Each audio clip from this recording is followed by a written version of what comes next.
자, 오늘은 한자편 파트 5의 5번째 시간입니다.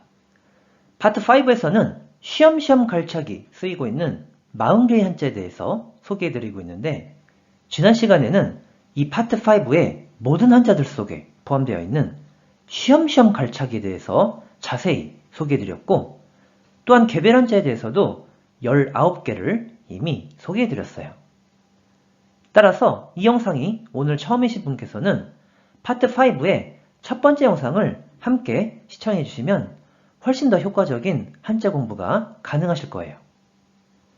자, 그럼 오늘은 새롭게 5개 한자에 대해서 소개해 드리도록 하겠습니다. 자, 오늘의 주인공들인 5개의 한자가 보이고 있는데, 먼저 모든 한자들 속에 쉬엄쉬엄 갈차기 쓰이고 있다는 점을 확인해 주시고요. 그런데 오늘의 한자들의 특징을 살펴보니까 이 첫 번째 한자가 두 번째 한자에서도 쓰이고 있네요. 자, 그럼 이러한 특징을 참고하면서 오늘의 첫 번째 한자부터 살펴보도록 하겠습니다.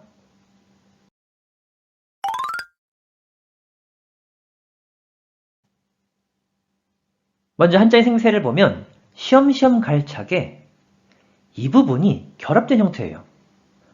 근데 이 부분의 생김새를 보면 튀어나온 두 눈에 날름하고 혓바닥을 내밀고 있는 청개구리를 닮지 않았나요? 따라서 이 부분은 한자를 쉽고 효율적으로 암기하고자 하는 취지에서 청개구리를 의미한다고 한번 생각해 볼게요. 자, 그럼 스토리텔링입니다. 지금 여행 가방을 들고 어딘가를 가려고 하는 청개구리 보이시죠? 근데 이 청개구리는 부모님이 산으로 가라고 하면 들로 가고 들로 가라고 하면 산으로 가면서 부모님 말씀을 거스르는 걸로 유명하죠? 자, 그럼 질문입니다. 이와 같이 이 청개구리는 항상 거꾸로 가면서 부모님 말씀을 뭐 하는 걸로 유명한가요? 정답은 거스르는 걸로 유명하죠? 따라서 이 한자는 거스를역이라는 한자가 됩니다. 자, 이 한자 뜻으로는 逆らう、逆らう、 음으로는 逆、逆、 라고 각각 읽어줘요. 그럼 대표적인 음도거이부터 소개해 볼게요. 逆転、逆説、逆襲、 역전, 역설, 역습 이런 어휘가 되고, 다음에 훈동기 한번 가볼게요. サラリーマンは上司の指示に逆らうことができない。 셀러리맨은 상사의 지시에 거스를 수 없다 라는 문장이 됩니다. 자, 이렇게 해서 거스를 역에 대해서는 맞히는 것을 하고, 그럼 오늘의 두 번째 한자로 가보도록 하겠습니다.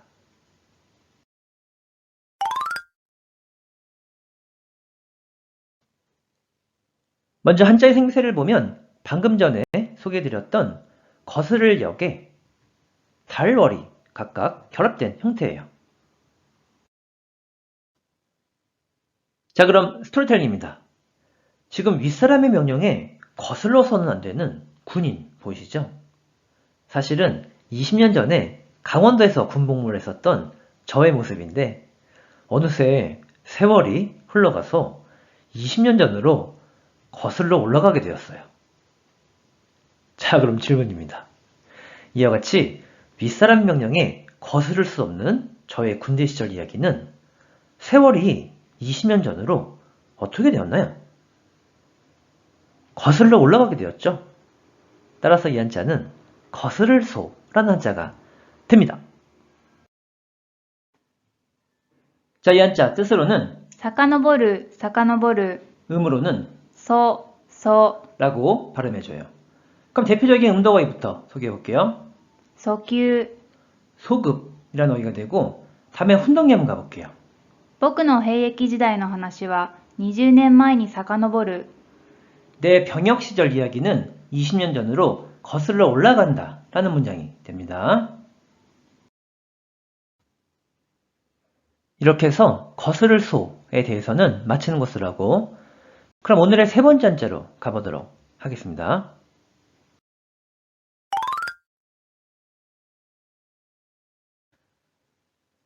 먼저 한자의 생세를 보면 쉬엄쉬엄 갈차게 원숭이 우가 각각 결합된 형태예요. 참고로 원숭이 우는 원숭이의 생김새를 본떠서 만든 상형 한자인데 이 부분은 원숭이의 머리 부분, 이 부분은 원숭이의 꼬리 부분, 그리고 이 부분은 그림과 같이 두 발을 모으고 있는 원숭이를 떠올려보면 한자 암기에 도움이 될 수 있으니까 함께 메모해 보도록 하세요. 자, 그럼 스토리텔링입니다. 지금 서유기에 등장하는 손오공이 보이는데 근두운을 타고 길을 가다가 삼장법사랑 만나게 되는 장면이에요. 자, 그럼 문제입니다. 이와 같이 길을 가던 손오공이 삼장법사랑 뭐 하게 되나요? 정답은 만나게 되죠. 따라서 이 한자는 만날 우라는 한자가 됩니다. 자, 이 한자는 뜻으로는 발음이 없고 음으로만 ぐー、ぐ 라고 발음해줘요. 그럼 대표적인 어휘부터 소개해 볼게요. ー、待遇、境遇、遭遇、 대우, 경우, 조우라는 어휘가 되고 다음에 예문도 한 가지 소개해 볼게요. これは千載一遇のチャンスだ。 이것은 천재이루의 찬스다 라는 문장이 되는데 천재이루는 직역을 하면 천년에 한 번 만난다는 의미로서 좀처럼 얻기 힘든 좋은 기회라는 의미를 지니고 있으니까 함께 메모해 보도록 하세요. 자, 이렇게 해서 만날 우에 대해서는 마치는 것을 하고 그럼 오늘의 네 번째 한자로 가보도록 하겠습니다.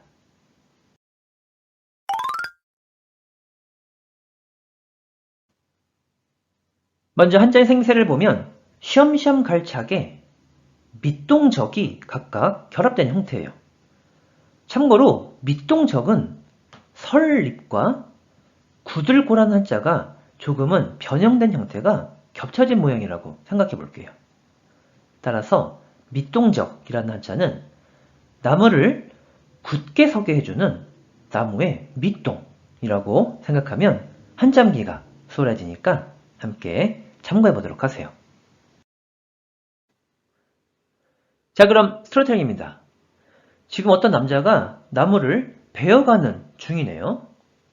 그런데 나무를 벨 때는 윗부분이 아니라 밑동 부분을 베는 것이 훨씬 더 적합하지 않나요? 자, 그럼 질문입니다. 이와 같이 나무를 베어갈 때는 밑동 부분을 베는 것이 가장 어떠한가요?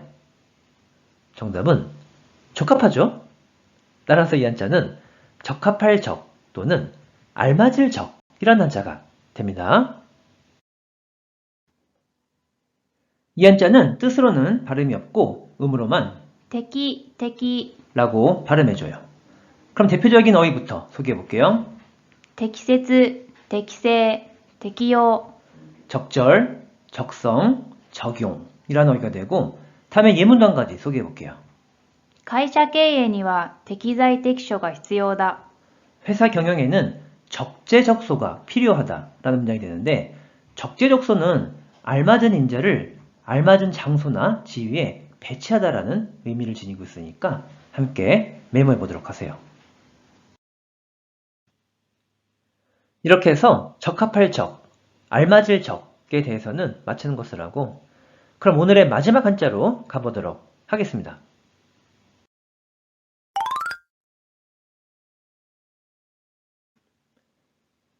먼저 한자의 생세를 보면 쉬엄쉬엄 갈차게 흑토와 양양이 각각 결합된 형태예요. 자, 그럼 스토리텔링입니다. 지금 여러 마리의 양들이 보이고 있는데 그 중에서도 훈련을 잘 받은 이 두 마리의 양들은 흑위의 울타리를 넘어가는 수준이 거의 달인의 경지에 이르게 되었어요. 자, 그럼 질문입니다. 이와 같이 흑위의 울타리를 넘어가는 양들의 수준이 달인의 경지에 어떻게 되었나요? 정답은 이르게 되었죠. 따라서 이 한자는 이를 달 또는 동달할 달이라는 한자가 됩니다. 자, 이 한자 뜻으로는 발음이 없고 음으로만 立つ、立 또는 예외 발음으로 つ、立ち、 혹은 立ち、 라고도 발음해줘요. 그럼 대표적인 어휘부터 소개해 볼게요. 達人、調達、配達、速達、 달인, 조달, 배달, 속달이라는 어휘가 되고 다음엔 예문단까지 소개해 볼게요. 私たちはみんな友達です。 우리들은 모두 친구예요 라는 문장이 되는데 이와 같이 와타시타치, 도모다치는 각각 예외 발음이 된다는 점을 함께 메모해 보도록 하세요. 자, 이렇게 해서 한자편 파트 5의 5번째 시간을 함께 해봤는데 어떻게 일본 한자 공부에 도움이 되셨나요? 그럼 마지막으로 내용 정리 해볼게요. 먼저 첫 번째 한자는 청개구리가 거꾸로 가면서 부모님 말씀을 거스른다고 했었죠? 그래서 거스를력이 되었고 뜻으로는 사카라우, 음으로는 야쿠로 각각 읽는다고 했어요.